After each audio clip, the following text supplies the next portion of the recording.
الحمد لله وحده والصلاة والسلام على من لا نبي بعده وأشهد أن لا إله إلا الله وحده لا شريك له وأشهد أن محمدا عبده ورسوله أما بعد فأعوذ بالله من الشيطان الرجيم بسم الله الرحمن الرحيم وسارعوا إلى مغفرة من ربكم وجنة عرضها السماوات والأرض أعدت للمتقين.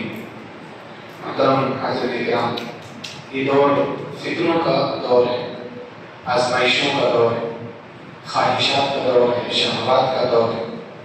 یہ دور ایسا دور ہے کہ لوگ دین کی طرف کم مائل ہو رہے، دنیا کی طرف زیادہ مائل ہو.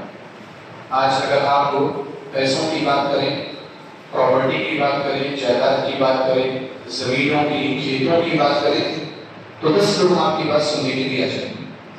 لیکن اگر آپ دین کی بات کرنا چاہیں، قرآن کی بات کرنا چاہیں، حدیث کی بات کرنا چاہیں تو مشکل سے 2-4 آدمی آپ کو ایسے ملیں گے جو آپ کی بات سننے کے لیے تیار ہوں اور وہ آپ کی بات مکمل سنیں گے. یہ دور انسان کے لیے زینت کا دور ہے، مال کا دور ہے، بنون کا یعنی حیات کا دور ہے. ساری فطری اور ساری خواہشات جو ہیں اس دور میں اکٹھی ہو چکی ہیں. ایسے دور میں ہم مسلمانوں کا کام کیا ہونا چاہیے؟ ایک مسلمان کا طرز عمل کیا ہونا چاہیے؟ اس کا منہج کیا ہونا چاہیے؟ اس کا طریقہ کیا ہونا چاہیے؟ وہ یہ کہ وہ ان تمام خواہشات سے بچتے ہوئے اللہ سبحانہ و تعالیٰ کو راضی کرنے کی کوشش کرے. تقویٰ اسی کا نام ہے. رمضان المبارک میں آپ بار بار وہ آیت سنتے ہیں لعلکم تتقون. رمضان کے روزے کیوں فرض کیے گئے آپ کے اوپر؟ تاکہ آپ متقی بن جائیں. تو تقویٰ کس کو کہتے ہیں؟ تقویٰ اسی کو بولتے ہیں کہ انسان جو ہے وہ تمام خواہشات سے بچتے ہوئے وہ جنت کا راستہ تلاش کرے. عمر بن خطاب رضی اللہ تعالیٰ عنہ کے سامنے تقویٰ کی تفسیر پیش کی کہ کیا آپ نے خاردار کانٹے دار جھاڑیوں کو دیکھا ہے؟ اگر کانٹے دار جھاڑیوں کے درمیان سے آپ کو گزرنا ہو تو کیسے گزریں گے؟ اپنے کپڑے کو بچا کر، اپنے دامن کو بچا کر، اپنے جسم کو بچا کر، اپنے ہاتھ اور پیر کو بچا کر کے اس طرح سے گزرنے کی کوشش کریں گے کہ آپ کو کوئی کانٹا چوٹ نہ جائے. ایسے ہی آج دنیا میں زندگی گزارتے کہ آپ کو خواہشات چھونے نہ پائیں، خواہشات کا غلبہ آپ کے اوپر نہ ہونے پائے. ایسی زندگی آپ گزارتے چلے جائیں. اللہ سبحانہ و تعالیٰ نے اسی کا حکم دیتے ہوئے فرمایا وَسَارِعُوا إِلَىٰ مَغْفِرَةٍ مِّن رَّبِّكُمْ.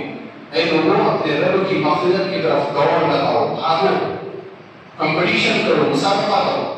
آج ہمارا پورا مسابقہ، پوری دوڑ بھاگ اور پورا کمپٹیشن کس میں ہے؟ دنیا کے اوپر. اس نے ایسی کار لے لی، مجھے ایسی کار لے لی. اس نے ایسی بائک لے لی، مجھے ایسی بائک لے لی. اس نے ایسا گھر بنایا، مجھے ایسا گھر بنانا. وہ یہاں جاتا ہے ٹرپ پر گھومنے کے لیے، مجھے وہاں جانا ہے گھومنے کے لیے. ہمارا مسابقہ، ہمارا کمپٹیشن نہیں ہوگا. اللہ تعالیٰ نے فرمایا کہ اِلَىٰ مَغْفِرَةٍ مِّن رَّبِّكُمْ. رب کی مغفرت کی طرف دوڑ ہونی چاہیے. کہ اللہ تعالیٰ کی مغفرت کس کو ملتی ہے؟ اللہ تعالیٰ کی طرف سے گناہوں کی مغفرت کا پروانہ کس کو ملتا ہے؟ ہماری کوششیں ہونی چاہیے. اور پھر یہ کوشش کہاں جائے گی؟ وَجَنَّةٍ. جنت کی طرف ہماری دوڑ بھاگ ہونی چاہیے. جنت کی طرف عرضها السماوات والارض، جس کی چوڑائی آسمانوں اور زمینوں کے برابر. وعدت للمتقین. اس جنت کو ایسے ہی متقینوں کے لیے تیار کیا گیا ہے جو تمام فتنوں سے بچ کر کے صحیح سالم صاف ستھری زندگی گزارنا چاہتے ہیں. اللہ سبحانہ وتعالیٰ نے جنت کی طرف جانے کو کہا، دنیا کو اپنا مقصد نہیں بنانے کو کہا. دنیا کے معاملے میں تو کیا کہا گیا؟ انظروا الی من هو اسفل منکم. جو تم سے کمتر ہے، جو تم سے مال میں کم ہے، جو تم سے سوشل اسٹیٹس میں کم، اس کو دیکھا کرو. وَلَا تَنظُرُوا إِلَىٰ مَنْ هُوَ فَوْقَكُمْ. جو تم سے بلند ہے نا دنیا کے اعتبار سے، جو امیر ہے، جس کے پاس زیادہ پیسے، اس کو مت دیکھو. کیونکہ اگر اس کو دیکھو گے، اس کی طرف بننے کی کوشش کرو گے، اس کو کمپیٹ کرنے کی کوشش کرو گے، فَهُوَ أَجْدَرُ أَلَّا تَزْدَرُوا نِعْمَةَ اللَّهِ عَلَيْكُمْ. نبی علیہ السلام نے فرمایا کہ تمہارے اوپر اللہ تعالیٰ کا جو انعام ہے، اس انعام کا تم حقیقت و شکر ادا کر نہیں سکتے. ہمیشہ یہ سوچو گے کہ مجھے کم ملا. اگر آپ کے پاس سائیکل ہے تو آپ بائک والے کو مت دیکھو. سائیکل ہے تو آپ پیدل والے کو دیکھو گے. کم از کم آپ اس سے بہتر حالت میں ہو کہ آپ کے پاس سائیکل. آپ کے پاس ایک نارمل سی بائک ہے تو آپ 4 لاکھ 5 لاکھ 10 لاکھ کی بائک کا خواب مت دیکھو. آپ اس کو دیکھو جس کے پاس بائک نہیں، جس کے پاس سائیکل. ایسی زندگی گزارنی چاہیے. آپ کے پاس گھر ہے، اچھا ہے، رہنے کا ہے، بس وہی آپ کے لیے کافی ہونا چاہیے. وہ بنگلہ بنانا ہے، ویلا بنانا، یہ ساری خواہشات نہیں ہونی چاہیے. اسی وجہ سے تو ہم ناشکر ہیں. آپ کسی سے بھی آج کے زمانے میں ملو، ملاقات کرو، بھائی کیسا چل رہا ہے؟ چل رہا ہے، بس کاٹ لے رہے. تعریف کے شکر کے الفاظ ہماری زبانوں پر نہیں. آپ کیسے بھی ہوں الحمدللہ آپ زندہ تو ہیں, آپ کو بولنے کی طاقت تو ہے, آپ کو دیکھنے کی طاقت تو ہے, آپ کے پاس دو پیر ہیں صحیح صحیح. اس سے بڑی چیز کیا چاہیے آپ کو؟ اگر آپ کوئی شخص آپ کو برج خلیفہ دینے کو تیار ہو جائے اور وہ بولے کہ اس کے بدلے آپ ایک آنکھ دے دو, آپ دیں گے؟ نہیں دیں گے. آپ کا ایک پیر مانگ لیں, آپ کا ایک ہاتھ مانگ لیں کہ آپ کو ایک پیر کاٹ دوں گا, میں آپ کو فلاں بلڈنگ دینے کے لیے تیار ہوں, نہیں دیں گے آپ. پتہ کیا چلا؟ یہ سب چیزیں زیادہ قیمتی ہیں جو اللہ تعالیٰ نے ہمیں عطا کی, فری میں عطا کی. ہم سانس لے رہے ہیں, فری میں اللہ تعالیٰ نے ہمیں سانس دی. اس سانس کی قیمت کا احساس کووڈ کے دور میں ہوا, جب سلنڈر بلیک کیے جا رہے ہیں, جب سلنڈرز کے دام بڑھا کر کے بڑی بڑی قیمتوں میں اس کو فروخت کیا جا رہا تھا, تب پتہ چلا کہ اللہ تعالیٰ نے جو آٹومیٹک جو سانس لینے کی قوت اور طاقت ہمیں عطا کی, اللہ تعالیٰ کو کتنا بڑا انعام, کتنا بڑا احسان ہے ہمارے اوپر. تو اللہ رب العالمین کی نعمتیں بھی ایسی ہیں کہ آپ ان کو گن نہیں سکتے, شمار نہیں کر سکتے. وَإِن تَعُدُّوا نِعْمَةَ اللَّهِ لَا تُحْصُوهَا. اللہ تعالیٰ کی نعمتوں کو گننا چاہو تو تم گن نہیں سکتے. تو جب ایسی حالت ہے تو پھر شکر کس کا ہونا چاہیے؟ اللہ کا. کس کے لیے دوڑ بھاگ ہونی چاہیے؟ جنت کے لیے.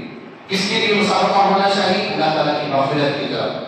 آپ دیکھو ظہر کی نماز میں تعداد ایسی ہے, مسلمان بہت سارے, مسلمان راجن پیٹ پہ بہت ہیں, صرف اس مسجد کی پوری مسجدوں میں آپ چلے جائیں ایسی تعداد ہے. مسلمانوں کی تعداد بہت ہے, لیکن نمازوں کو آنے والے مسلمان کا میں آپ لوگوں کو بھی اسی لیے کہنا چاہتا ہوں حوصلہ افزائی کے طور پر کہ اگر آپ بیٹھے ہوئے نمازوں کے پابند ہیں تو کبھی بھی اپنے دل کے اندر کمتری کا احساس مت آنے دیجیے. آپ یہ مت سوچیے کہ میں کوئی غلط کام کر رہا ہوں یا فضول کام کر رہا ہوں. ہمیشہ یہ سمجھیے کہ اللہ تعالیٰ نے آپ کو چنا ہے, اللہ نے آپ کو سلیکٹ کیا ہے, اللہ نے آپ کو منتخب کیا ہے کہ آپ اللہ تعالیٰ کی عبادت کر سکیں, جیسا کہ اللہ تعالیٰ نے فرشتوں کو منتخب کیا تھا. جب اللہ تعالیٰ نے انسانوں کو بنانے کی, پیدا کرنے کی بات کی اور فرشتوں کے سامنے وہ بات ذکر کی, فرشتوں نے کیا کہا تھا؟ اے اللہ تو کیوں دوسری مخلوق پیدا کرنے جا رہا؟ وَنَحْنُ نُسَبِّحُ بِحَمْدِكَ وَنُقَدِّسُ لَكَ. ہم تیری تسبیح بیان کرتے ہیں, تیری تقدیس بیان کرتے ہیں, تیری بزرگی اور بڑائی بیان کرتے ہیں. جب ہم بیان کر رہے ہیں تو دوسری مخلوق کی کیا ضرورت ہے؟ تو اللہ نے کیا کہا؟ إِنِّي أَعْلَمُ مَا لَا تَعْلَمُونَ. جب وہ جانتا ہوں تو تم نہیں جانتے. تو اللہ تعالیٰ نے دیکھو فرشتوں نے سب سے بڑی بات اللہ کے سامنے کیا پیش کی دوسری مخلوق کو پیدا نہ کرنے کی, کہ ہم تیری تسبیح کرتے ہیں, تیری تقدیس کرتے ہیں, تیری کبریت بیان کرتے ہیں. تو فرشتوں کو اس بات کا احساس تھا کہ وہ بہت بڑا کام کر رہے ہیں. وہی احساس میں آپ کو دلانا چاہتا ہوں کہ اگر آپ فرائض کی پابندی کرتے ہیں, جو اپنا نمازوں کی باجماعت پابندی کرتے ہیں, آپ بہت بڑا کام کر رہے ہیں. ان تمام لوگوں کی بنسبت جو نمازوں کی پابندی نہیں کرتے یا نماز پڑھتے ہیں, ڈیڑھ تکبیر پڑھتے ہیں, باجماعت نہیں پڑھتے, ان لوگوں کی بنسبت آپ بہت بڑا کام کر رہے ہیں. کبھی بھی آپ کمتری کا احساس کرتے ہیں, اور اس چیز کو ہمیشہ جاری رکھیے. اللہ تعالیٰ کے یہاں آپ بڑے اجر والے, بڑے نصیب والے. اللہ نے فرمایا افمن کان مؤمنا کمن کان فاسقا. ایک شخص جو مومن ہے کیا اس جیسا ہو سکتا ہے جو فاسق ہے؟ لا یستوون, کبھی بھی برابر نہیں ہو سکتے. مومن اور فاسق کبھی بھی برابر نہیں ہو سکتے. مومن ہمیشہ آگا رہے گا. تو اگر آپ کے اندر ایمان ہے ہمیشہ آگا رہیں گے. ہو سکتا ہے کہ دنیا والوں کو آپ کی بلندی نظر نہ آئے, لیکن آپ کو آپ کی بلندی آخرت میں ضرور نظر آئے.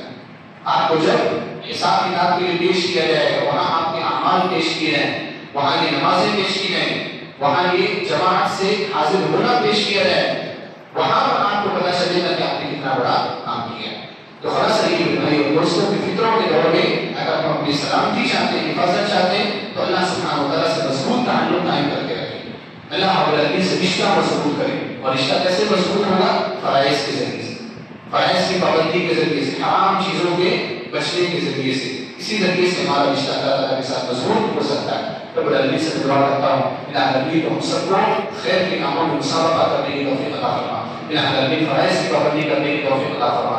خیر کے کاموں میں بڑھ چڑھ کر کے حصہ لینے کی توفیق عطا فرما. علم حاصل کرنے کی توفیق عطا فرما. علم کے مطابق عمل کرنے کی توفیق عطا فرما. الہ العالمین تو ہم سب کو جب تک زندہ فرما, اسلام و ایمان پر زندہ فرما, اور ہمارا خاتمہ لا الہ الا اللہ محمد رسول اللہ پر فرما. آمین. وآخر دعوانا الحمد للہ رب العالمین. والسلام علیکم ورحمۃ اللہ وبرکاتہ.